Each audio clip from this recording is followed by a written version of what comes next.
تو پھر پیسہ بھی شریعت میں حکم ہے کہ اس کی بھی حفاظت کرو. دنیا مسافر خانہ ہے، میں بار بار بیان میں کہتا ہوں، میں کیا کہتا ہوں، قرآن کہتا ہے، لیکن اس کا مطلب یہ نہیں ہے کہ اس میں چیزیں پھینکنا شروع کر دو آپ کہ یار ویسے ہی گزر جائے گی تو کوئی بات نہیں، اڑا دو، ختم کر دو، مر جائیں گے تو ویسے ہی ختم ہو جائے گا. تو مر جائیں گے تو ختم ہوگا، لیکن اس سے پہلے ختم ہو گیا تو ٹائم سے پہلے مر جائیں گے. سمجھ رہے؟ اعتدال ہے نا اسلام میں، نہ ان چیزوں سے دل لگاؤ. سورہ بنی اسرائیل کی کیسی بہترین آیت ہے. آج میں سفر سے آیا ہوں تو میری سیٹنگ میں تھوڑی سی آؤٹ ہے کیونکہ میں سویا نہیں ہوں پوری رات. تو قرآن کے الفاظ دیکھیں، لا تجعل یدک مغلولۃ الی عنقک، نہ تو اتنے کنجوس بن جاؤ کہ اپنے ہاتھوں کو گردن سے باندھ لو، ولا تبسطها کل البسط، اور نہ اپنے دونوں ہاتھوں کو ایسے پھیلا کے اڑانا شروع کر دو. وابتغ بین ذلک سبیلا، ان دونوں کے درمیان اعتدال والا راستہ اختیار کرو. اچھا، ہر آدمی کہتا ہے میں اعتدال سے چل رہا ہوں، نہ میں اتنا ایسے اڑا رہا ہوں اور نہ میں کنجوس ہوں، کیونکہ میں نے اس دن میری گاڑی کا شیشہ ایک بندے نے صاف کیا تھا، میں نے اس کو 10 روپے دیے تھے، میں تو بالکل بھی کنجوس نہیں ہوں. اس دن چمونی آپا آئی تھی ہمارے محلے میں، میری والدہ کی بڑی اچھی دوست ہیں، تو میں نے ان کو چائے پلائی تھی. میں تو میں نے یہاں میری مسز نے کہا تھا کہ 2 سموسے لے آؤ، میں لے آیا تھا. اگر میں کنجوس ہوتا تو میں کہتا نہیں، نان نفقے کے علاوہ کچھ بھی گھر میں نہیں آئے. تو آپ میں اعتدال ہے یا نہیں، یہ فیصلہ خود نہ کرو میرے بھائی. کبھی کچھ دن سخی لوگوں کے ساتھ گزارو تو ہم سب کو پتا چلے گا کہ ہم سب کیا ہیں، کنجوس ہیں. سمجھ رہے ہو؟ ہم سب کنجوس ہیں. کچھ دن سخی لوگوں میں اٹھو بیٹھو. اسلام چاہتا کیا ہے؟ جو اسلام چاہتا ہے وہ تو میں پوری بات کہوں گا تو شاید جمعہ پڑھنا چھوڑ دیں آپ لوگ. اسلام کہتے ہیں مسافر خانہ سمجھو، اتنا نہ اڑاؤ کہ کل مانگنے کی ضرورت پیش آ جائے. بس اس سے کم خرچ کرو، ٹھیک ہے نا؟ یہ رکھنے کی چیز نہیں ہے. لیکن ہم یہ نہیں، ہم نے تو کتنے سالوں کا جمع کر کے رکھا ہوا ہے، جمع ہوتا جا رہا ہے، ہوتا جا رہا ہے، ہوتا جا رہا ہے، پلاٹ کی شکل میں، گولڈ کی شکل میں، دکانیں، پراپرٹی، ہوتے ہوتے ہوتے. کمال کی بات یہ، اسلام کمانے سے منع نہیں کر رہا، جمع کرنے سے منع کر رہا ہے. اور ہم نے دینداروں کو دیکھا ہے کمانے کی زیادہ کوشش نہیں کر رہے، جمع زیادہ سے زیادہ کر رہے ہیں. جی بھائی، ارننگ بڑھاؤ، اپنی ڈبل کر دو، اس میں فائدہ ہے. مسلمان پاورفل ہوگا تو اسلام ترقی کرے گا. تو کہتے ہیں نہیں یار میری آمدن مہینے کی اتنی ہے تو مجھے کیا ضرورت، لیکن اس آمدن کو کیا کر رہے ہیں، جمع کر رہے ہیں. بھائی کمائی ڈبل کر دو تاکہ خرچ بھی کیا ہو جائے، خرچ اچھی جگہوں پہ شروع کر دو. اپنے لیے نہیں کماؤ، قوم کے لیے کمانا شروع کر دو نا. ڈبل کمانا شروع کر دو، 4 گنا کمانا شروع کر دو، لیکن اس کمائی کو پھر خیر کے کاموں میں خرچ کرو. نبی صلی اللہ علیہ وسلم نے فرمایا ایماندار تاجر وہ شخص جو اس لیے تجارت کرے کہ لوگوں کے سامنے ہاتھ نہ پھیلانا پڑے، ایمانداری کے ساتھ تجارت کرے. پیغمبروں کے ساتھ ہوگا قیامت کے دن. حضرت عثمان اگر تھوڑا کماتے تو 400 گھوڑے دیتے جہاد میں. بولو نا، گھوڑا لینڈ کروزر تھا اس زمانے کی، 400 V8 حضرت عثمان نے دیے ہیں. کتنا کمایا ہوگا. ہاں اتنا کمانا کہ آپ اپنے صحت کی کبھی خیال نہ کر سکیں، آپ بیوی بچوں کو بھی ٹائم نہ دے سکیں، وہ پھر کمانے میں بے اعتدالی ہے. کمانے کا ایک حد تک آپ کے ٹائم اور جسم سے تعلق ہے، اس کے بعد کھوپڑی سے تعلق ہے. کھوپڑی نہیں استعمال کر رہا، گدھا بنا ہوا ہے، محنت بہت کر رہا ہے. ہم نے ایسے کمانے والے دیکھے ہیں کہ سارا دن کمانے کی فکر میں ہوتے ہوتے بچوں کی فکر ہی نہیں ہے، بیوی کو ٹائم نہیں دے رہے، ماں باپ کو ٹائم نہیں دے رہے، اپنی صحت کو ٹائم نہیں دے رہے. تو زیادہ کمانے کا یہ مطلب ہرگز نہیں ہے. زیادہ کمانے کا مطلب یہ ہے کہ کمانے میں ٹائم تو آپ نے اتنا ہی دینا ہے جتنا آپ کی صحت اجازت دیتی ہے. نماز کا ٹائم نکلے، تہجد کا ٹائم نکل جائے، تسبیحات تلاوت کا ٹائم نکلے اس میں آپ کے لیے، کچھ اللہ کا ٹائم بھی نکلے، کچھ دین کی تبلیغ کا ٹائم بھی نکلے، کچھ پڑھائی کا ٹائم بھی نکلے. ویڈیو نہیں بنائے بھائی، یہاں لکھا ہوا ہے نا، کچھ پڑھائی کا ٹائم بھی نکلے. یہ تمام چیزوں کا ٹائم نکلنے کے ساتھ ساتھ پھر کمانے کو ٹائم دینا ہے. اس میں پھر جب اتنا ٹائم دے کے پھر پلاننگ کر کے اس کو بڑھانے کی کوشش کرنی ہے، ارننگ کو بڑھانے کی کوشش کرنا ہے. یہ نہیں کہ آپ نے ٹائم زیادہ دینا شروع کر دیا. اس میں ٹائم زیادہ دینے سے تو آپ کی صحت کو نقصان ہوگا نا.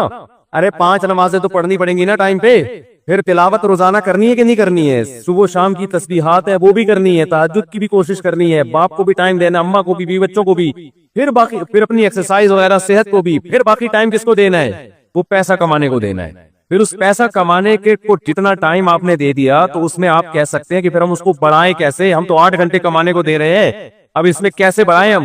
تو بھائی کھوپڑی استعمال کر کے کیا کریں، اس کو بڑھائیں.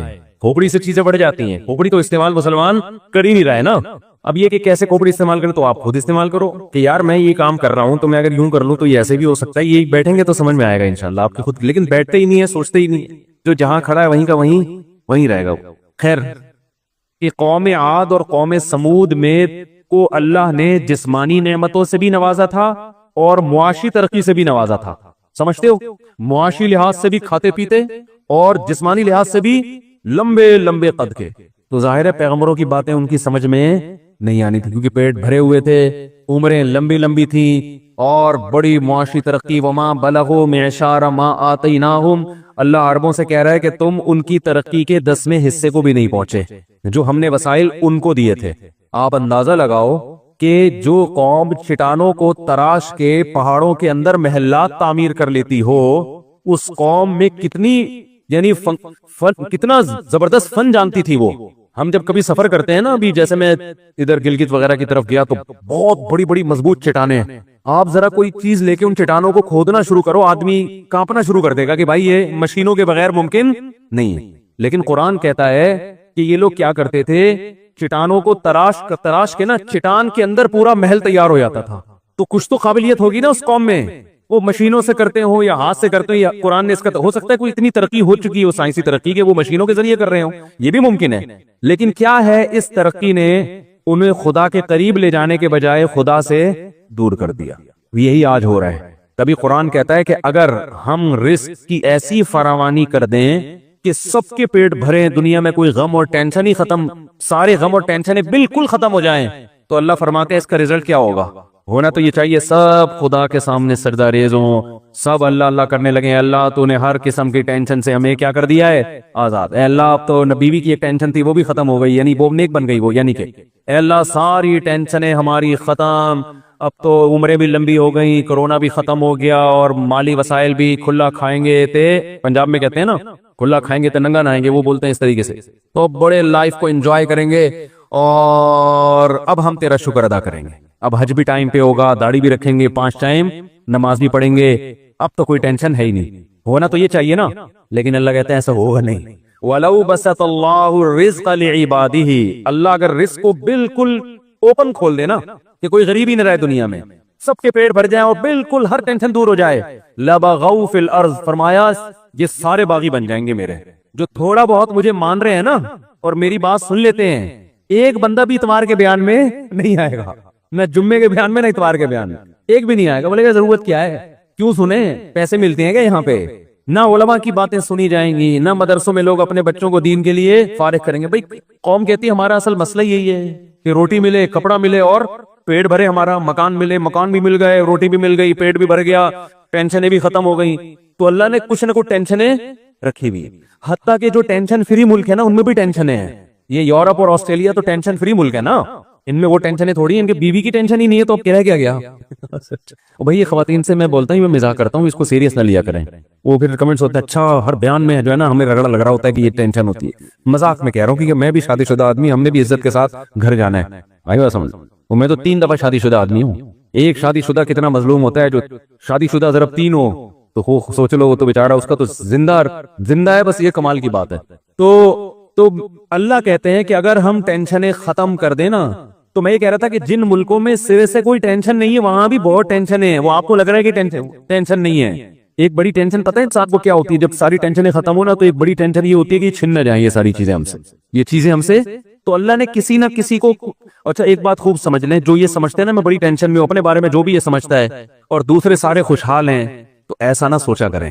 بعض دفعہ سامنے والے کو ایسی ٹینشن ہوتی ہے کہ وہ اگر آپ کو مل جائے نا, آپ کو یار میں پہلے زیادہ صحیح تھا یہ والی, تو جس حال میں اللہ نے رکھا ہے نا اللہ کا شکر ادا کیا کریں.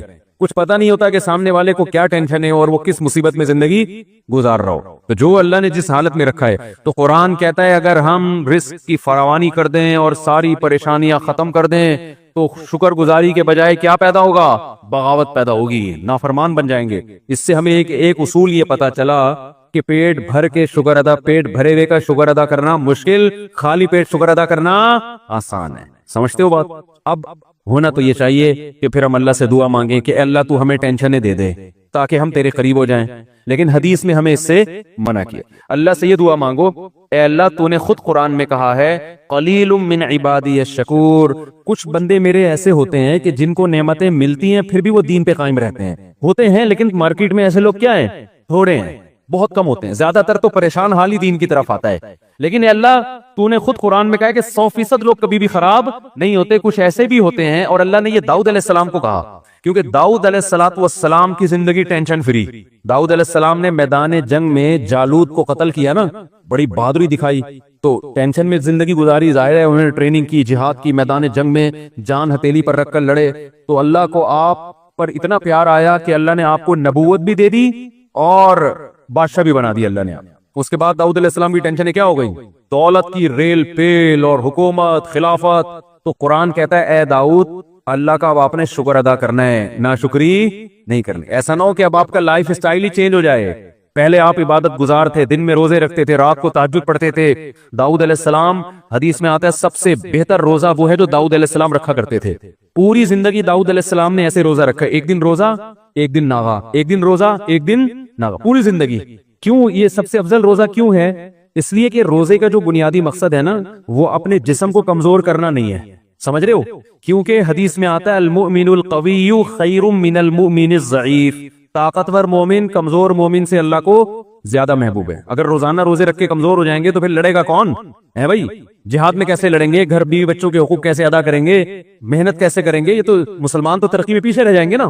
اور اگر اس چکر میں کہ کمزور نہ ہو روزہ ہی نہ رکھیں تو یہ بھی غلط ہے, کیونکہ صرف جسمانی طاقت نہیں چاہیے, ہمیں روحانی طاقت بھی چاہیے. اور روحانی کہاں سے آتی ہے؟ تو روزہ رکھنے سے آتی ہے. روزہ آپ کو خواہشات سے کیا کرتا ہے؟ روکتا ہے. روٹی کھانے کا دل چاہ رہا ہے, نہیں کھا رہے آپ, تو آپ میں اپنے نفس کے خلاف ایک قوت پیدا ہوتی ہے. بھائی دنیا میں سب سے بڑے مسئلہ یہی ہے نا کہ جو دل چاہتا ہے بس کرنے کا سوچتا ہے انسان, قوت برداشت ہی ختم ہو گئی ہے نا. تو روزہ کا مقصد کیا ہوتا ہے؟ خواہشات پہ کنٹرول کرنا. علماء کہتے ہیں کہ اگر ڈیلی آپ روزہ رکھیں گے نا تو خواہشات پہ کنٹرول کرتے کرتے اسی کی عادت ہو جائے گی روزے کی, پھر زیادہ روٹی اور ان چیزوں کی طرف دھیان ہی نہیں جائے گا آپ کا, سمجھتے ہو؟ تو اس سے کیا ہوگا کہ جسم تو کمزور ہونا شروع ہوگا کیونکہ ڈیلی روزہ ہو رہا ہے, روحانی قوت اس طرح سے بڑھے گی نہیں کیونکہ اب یوز ٹو ہو گئے نا, عادی ہو گئے آپ. تو وہ کہتے ہیں ایک دن چھوڑ کے روزہ رکھنے میں کیا ہوتا ہے کہ عادت پڑتی نہیں ہے روزے کی, جسم بھی کمزور نہیں ہوتا کیونکہ آج نہیں کھایا تو کل کھاؤ گے آپ, باڈی صحیح سیٹ رہتی ہے. لیکن ٹینشن اتنی ہوتی ہے نا کہ روزے کی عادت پڑتی نہیں ہے آپ کو. ایک دن رکھا ایک دن چھوڑ دیا, پھر دوبارہ رکھنا بڑا مشکل ہوتا ہے. بھائی رمضان میں ہم کنٹینیو رکھ لیتے ہیں نا عادت, 10-15 دن کے بعد تو ویسے عادت پڑتی ہے, پتہ ہی نہیں چل رہا ہوتا. لیکن ایک دن رکھنا, پھر ایک دن چھوڑنا, پھر اگلے دن رکھنا, پھر اگلے دن, روٹین میں نہیں آتی یہ چیز. جو چیز روٹین میں نہیں ہوتی اس کا کرنا بہت مشکل ہوتا ہے. تو اس لیے حدیث میں آتا ہے سب سے افضل روزہ کون سا تھا؟ داؤد علیہ السلام. ایک دن روزہ ایک, اور آپ کر کے دیکھیں آدمی ہل جاتا ہے, وہ نہیں ہوتا, اس سے عادت ہی نہیں پڑتی نا اس کی. تو کیسے اللہ کی عبادت کرتے تھے؟ تو اللہ نے قرآن میں داؤد علیہ السلام سے کیا فرمایا؟ اعملوا آل داؤد شکرا. داؤد اور آپ کی آل, آپ کا خاندان, کیونکہ داؤد علیہ السلام کو جب حکومت ملی تو خاندان بھی غریبی میں فائدہ اٹھاتا ہے نا, اس سے ان کی بھی عزت ہوتی ہے, بھائی شاہی خاندان کے لوگ ہیں. تو اللہ کہہ رہا ہے کہ اے داؤد آپ نے اللہ کا شکر ادا کرنا ہے, ان نعمتوں میں پڑھ کے اللہ سے غافل نہیں ہونا. آگے اللہ نے کیا فرمایا؟ قلیل من عبادی الشکور, میرے بندوں میں بہت تھوڑے شکر گزار ہوتے ہیں. خالی پیٹ رہ کے مسائل میں گھرے ہوئے تو بہت ہیں جو مجھے یاد کرتے ہیں, خوش و خرم زندگی گزار کے بھی مجھے یاد کریں. ایسے بندے مارکیٹ میں کیا ہیں؟ شارٹ ہیں. تو اللہ سے یہ دعا نہیں کرنی چاہیے کہ اللہ تو ہمیں ٹینشنیں دے تاکہ ہم تجھے بھولے نہیں. یہ دعا کرنی چاہیے اے اللہ تو ہمیں داؤد علیہ السلام کی طرح نعمتوں میں ڈبو دے ہمیں, اور پھر ہمیں شکر کی توفیق بھی بولو عطا کر. وجہ کیا ہے؟ ٹینشنیں مانگنا یہ عبودیت کے خلاف ہے. ہم اللہ کے غلام ہیں نا, غلام بھیک مانگتا ہوا اچھا لگتا ہے, ٹینشن مانگتا ہوا اچھا نہیں لگتا. کوئی بھیکاری آئے آپ کے گھر پہ اور آپ کو اس پہ ترس آیا اور وہ کہہ رہے کہ ایسا کرو کہ میری جیب میں جو 50 روپے بھیک کے جمع وہ بھی نکال لو مجھ سے, میں چاہوں میرے اندر کانفیڈنس پیدا ہو, تو آپ اس کو بھیکاری سمجھو گے؟ بھیکاری تھوڑی سمجھو گے. تو انسان کے سامنے تو بھیکاری نہ بنے, لیکن اللہ کے سامنے کیسا بنے؟ اللہ کے سامنے بھائی ہم تو بھیکاری ہیں, ہماری کیا حیثیت ہے؟ حضرت ایوب علیہ السلام پر سونے کی ٹڈیوں کی بارش ہوئی ہے, حدیث میں آتا ہے سونے کی ٹڈیاں. حالانکہ اللہ نے ایوب علیہ السلام کو جب شفا دی نا تو بہت مال سے نوازا, ان کے اہل و عیال بھی لوٹا دیے, مال بھی دے دیا اللہ نے ان کو. تو اب سونے کی ٹڈیاں برس رہی ہیں. حضرت ایوب علیہ السلام نے ساری ٹڈیوں کو جمع کر رہے ہیں جھولی میں نا, ایک بھی نہیں چھوڑوں گا میں, اس کو بیچوں گا مارکیٹ میں جا کے, یا اس سے درم بناؤں گا, دینار بناؤں گا. اللہ نے حضرت ایوب سے کہا کہ ایوب ہم نے تو آپ کو مستغنی کر دیا, اس سے اتنی دولت دے دی, اب آپ ایسے جمع کر رہے ہیں. تو انہوں نے فرمایا اللہ میں تیری رحمت سے مستغنی نہیں ہوں. کوئی اور یہ بھیک دے رہا ہوتا نا, نہیں دے بھائی, رکھا اپنے پاس. جیسے سلیمان علیہ السلام سے ملکہ سبا نے کہا نا کہ یہ ہدیے ودیے لے لو اور اب چپ کر کے بیٹھ جائیں, مجھے دوبارہ تبلیغ نہ کرنا. سلیمان علیہ السلام نے سارے گفٹ واپس کیے ہیں کیونکہ انسان کی طرف سے آئے تھے نا. بادشاہ کو گفٹ مل رہا ہے ایک بادشاہ کی طرف سے بطور رشوت کے, ملکہ سبا کہنا چاہ رہی ہے کہ آپ دوبارہ مجھے تبلیغ کی کوشش نہ کریں، پیسے چاہیے یہ لیں، ٹھیک ہے نا؟ یار کیا ہو گیا، آپ لوگ یہاں کچھ ایسے دیکھ رہے ہوتے ہیں جیسے انہوں نے کبھی سلیمان علیہ السلام کا واقعہ سنا ہی نہیں۔ سلیمان علیہ السلام نے، ملکہ دلی سے بتا رہا ہوں تاکہ بیان بس لمبا ہو گیا، ختم کر رہا ہوں بیان۔ سلیمان علیہ السلام نے ملکہ سبا کو خط لکھا، ہدہد نے آ کے بتایا اتنی بڑی حکومت ہے، سورج کو سجدہ کرتی ہے۔ سلیمان علیہ السلام نے ملکہ سبا کو ہدہد کے ذریعے خط بھیجا، اللہ تعالی علیہ واتونی مسلمین، ان شارٹ بات کہ بسم اللہ الرحمن الرحیم، اس اللہ کے نام سے جو بڑا مہربان نہایت رحم کرنے والا ہے، انہو من سلیمان، سلیمان کی طرف سے یہ خط ہے، اللہ تعالی علیہ، سرکشی مت کرو، واتونی مسلمین، بندی بن کے چلی آؤ۔ وہ ایک دم ڈر گئے، بھائی یہ کون سا انداز ہے بھائی، یہ تو بہت ہی کوئی پاورفل بادشاہ ہو تو اس اسٹائل میں بات کرے گا نا بھائی، کمزور آدمی تو پوری کتاب لکھ کے بھیجے گا، پھر ایکچولی کہے گا ایکچولی میں آپ سے یہ کہنا چاہتا تھا، ایکچولی جیسے ہم امریکہ سے جب بات کرتے ہیں تو ہم کیسے بات کریں گے، سر پلیز آپ دیکھیے تھوڑا سا بجٹ ہمارے لیے بھی کچھ رکھیں، ایکچولی ہمارے یہاں غربت بہت ہے، ہم بڑی لمبی چوڑی بات کریں گے نا، لیکن انسان جب پاور ہوتی ہے پھر اس کا اسٹائل کیا ہوتا ہے، چینج ہوتا ہے۔ جیسے وہ ایک آدمی نے کسی کو چاقو دکھایا کہ تیری جیب میں جو کچھ ہے نکال لے، اس نے بندوق نکال لی، اب کچھ کہنے کی ضرورت نہیں ہے، مطلب اب تیری جیب میں جو کچھ ہے اور اگر بندوق جیب میں نہ ہوتی تو وہ کیا کر رہا ہوتا ہے، ایکچولی دیکھیں میرے چھوٹے چھوٹے بچے ہیں یار، میرا ابھی موبائل میں نے خریدا، یہ لمبی چوڑی بات کر رہا ہوگا۔ تو سلیمان علیہ السلام چونکہ پاورفل تھے تو ملکہ سبا بھی پاورفل تھی، لیکن سلیمان علیہ السلام جتنی نہیں تھی۔ سلیمان علیہ السلام نے لیٹر بھیجا، اللہ تعالی علیہ، سرکشی مت کرو، وہ اتونی، آ جاؤ، مسلمین، فرما بردار بن، تمیز سے۔ باقی ڈسکس ہم کھانے پہ کریں گے، ڈنر پہ ہم بات چیت کریں گے کہ میں نے آپ کو بلایا کس سلسلے میں، ٹھیک ہے نا؟ تو وہ سلسلہ یہ ہے کہ آپ سورج کی عبادت چھوڑ دو، توحید پہ آ جاؤ، مجھے اللہ نے پیغمبر بنا کے بھیجا ہے اسی کام کے لیے، اسی سلسلے میں میں نے آپ کو بلایا تھا، سمجھتے ہو؟ تو ملکہ سبا کو اندازہ ہوا کہ بھائی یہ تو بڑا عجیب انداز ہے ان کا، تو ملکہ سبا نے کیا سوچا کہ شاید ان کو پیسوں کی لالچ والچ ہو، تو میں اتنے قیمتی گفٹ ان کے پاس بھیجتی ہوں کہ دوبارہ اس قسم کا لیٹر نہیں بھیجیں گے۔ جیسے کراچی میں جب بتہ خوری چل رہی تھی نا تو کسی بدماش کا دکان پہ فون آتا تھا، اتنے پیسے لے کے فلاں جگہ پہنچ جا، وہ پہنچ جاتا تھا بیچارہ تھیلا لے کے، سر یہ ہے آئندہ میں خود ہی پہنچا دیا کروں گا، آپ فون کرنے کی زحمت نہ فرمائیں۔ تو ملکہ سبا یہ سمجھی کہ شاید یہ بھی معاذ اللہ لالچی ہیں، ان کو پیسے ویسے چاہیے۔ تو جب وہ آئے نا ہدیے ودیے کروڑوں روپے کے ہدیے لے کر، تو سلیمان علیہ السلام نے یہ نہیں ایوب علیہ السلام کی طرح سارے ہدیے جمع کر لیے، لاؤ بھائی لشابش بھائی، گودام بھر بھی، چل گودام کا دروازہ کھول، مال لوڈ کر۔ ایوب علیہ السلام تو یہی کر رہے تھے نا کہ وہ چادر میں ساری ٹڈیاں جتنی بھی گری ہیں کہ ایک بھی نہ رہ جائے، ساری جمع کرو، ایک بھی نہیں چھوڑوں گا۔ تو سلیمان علیہ السلام بھی تو یہ کر سکتے تھے نا کہ بھائی سارا مال جمع کرو، نہ کیونکہ وہ انسان کی طرف سے تھا نا، اور بادشاہ کی طرف سے تھا، ایک ملکہ کی طرف سے اپنی دھوس جمانے کے لیے۔ تو کہہ رہے ہیں بھائی، سلیمان علیہ السلام نے الفاظ کیا کہے، ارجع الیہم، کہا کہ فلن اتمدوننی بمال، پیسے دینا کہ میری مدد کرنا چاہتے ہو، فما آتانی اللہ خیر مما آتاکم، میرے رب نے جو مجھے نعمتیں دی ہیں وہ تم سے بہتر، میں تمہارے ٹکڑوں کا محتاج نہیں ہوں۔ دیکھو انسان جب انسان سے بات کرے تو اس اسٹائل میں بات کرے، بڑوں سے نہ شروع کر دیں، ابا سے کہیں ابا آپ کو پیسے دے رہے ہیں، ابا میں آپ کے ٹکڑوں کا، چھوٹوں کی اپنے جیسوں سے جو محبت سے گفٹ دے رہا ہوں وہ تو ٹھیک ہے، لیکن جو دھوس جمانے کے لیے دے رہا ہوں نا، تو خریدنے کے لیے آپ کو اس کے ساتھ یہی اسٹائل ہونا چاہیے، ابے اللہ نے ہمیں بہت کچھ دیا ہے، تمہارے ٹکڑوں کے محتاج نہیں ہے، سمجھتے ہو؟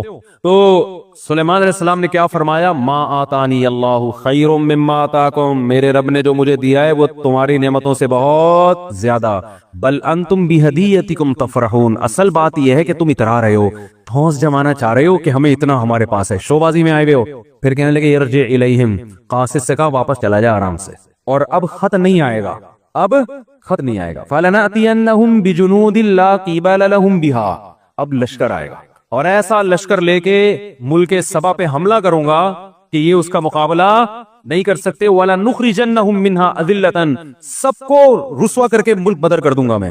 وہ ڈر گئی بھائی، یہ پیسوں کی لالچی نہیں ہے۔ تو یہ جو انداز سلیمان علیہ السلام کا تھا یہ تکبر نہیں ہے، اس کو کہتے ہیں استغنا، کہ مخلوق کے سامنے بھکاری پن نہیں دکھانا۔ اور ایوب علیہ السلام کو ٹڈیاں جو دے رہی تھی ملکہ سبا نہیں دے رہی تھی، وہ کون دے رہا تھا؟ وہ آسمان سے گر رہی تھی اللہ کی طرف سے، تو ساری جمع کر رہے ہیں۔ تو اللہ نے کہا کہ اے ایوب، کیا ہم نے آپ کو مستغنی نہیں کر دیا؟ ہم نے تو بہت دولت دی آپ کو۔ تو ایوب علیہ السلام نے کہا اللہ میں تیری رحمت سے مستغنی نہیں ہوں، جتنا دے میں بھکاری ہوں۔ اب بھکاری کو آپ پیسے نکال کے دیتا رہو نا، 6 مہینے کھڑا رہے گا، جائے گا نہیں وہاں سے، بلکہ جتنا دو گے نا کہے گا اور دے دو۔ تو اللہ کو مخلوق، ہم سب فقیر ہیں اللہ کے در کے، تو اللہ کے سامنے یہ کہ میں کیا بھائی، جو کچھ دیا اللہ نہیں دیا تمہیں تو اور دے دو۔ موسیٰ علیہ السلام نے بھی یہی موسیٰ علیہ السلام کے ساتھ بھی ہوا۔ موسیٰ علیہ السلام نے جب 2 بچیوں کو پانی پلایا کنویں پہ، مسافر تھے، کوئی قسم فرسی کی حالت میں تھے، نہ کوئی ٹھکانہ ہے، نہ کھانے کا انتظام، نہ کوئی ملازمت، تو 2 لڑکیوں کو پانی پلایا، تو اب ان کے دل میں خیال ہوا کہ اگر ان میں تھوڑی سی حیا ہوئی، غیرت ہوئی، تو ہو سکتا ہے یہ اپنے والد سے بتائیں اور والد مجھے اس کی اجرت دے دیں۔